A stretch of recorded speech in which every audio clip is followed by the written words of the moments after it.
The sun had yet to rise, but the sky bled crimson along the edges of the horizon. Two figures stood in a frost-covered field, their cloaks whispering softly in the cold breeze. The world around them lay frozen, as if it dared not disturb the fragile stillness. Lord Arendor's fingers tightened around the hilt of his sword, the chill of the steel biting through his gloves.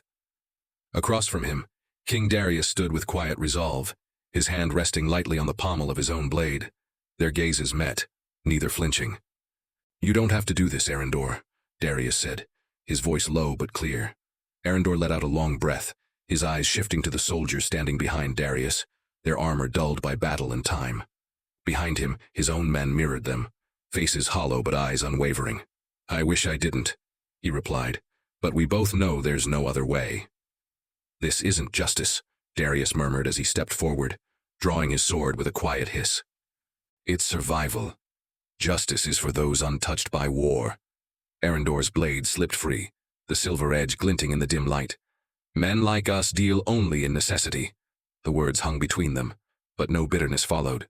For a fleeting moment, the years of bloodshed fell away, leaving only two men bound not by hatred but by duty and the burden of leadership. Darius's lips curled faintly. "Even after all this, I find no hatred for you." Arendor smiled, small, tired. "Nor I for you. In another time, perhaps we'd have been brothers in arms. Perhaps in another life." Both men stepped forward, swords raised in silent agreement. The first clash of steel rang out across the valley, slicing through the stillness. Soldiers on both sides stood rigid, eyes fixed on the duel unfolding before them. The two leaders moved as if dancing, blades weaving in silver arcs. Darius's strikes were measured and precise, his footwork solid and unyielding. Arendor flowed like water, each movement graceful and swift. They fought with the understanding that this was the final act, an end written long before either of them had taken the field. Minutes stretched endlessly as they traded blows, but the inevitable crept closer. Duels, like wars, were not won by skill alone.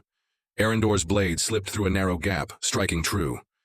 Darius staggered, the sword falling from his hand. Arendor caught him before he could collapse, easing him gently to the frozen earth. Darius's breath was shallow, but his eyes held the same calm as before. "Make it count, Arendor," he whispered.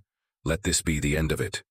You have my word." Arendor knelt, remaining there as Darius's last breath faded into the cold morning air.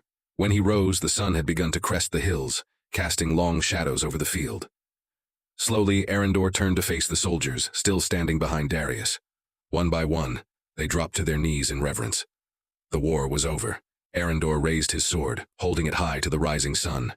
His victory was not one of conquest, but of sacrifice, born not of a crown, but with the memory of a man who had met death with grace and dignity.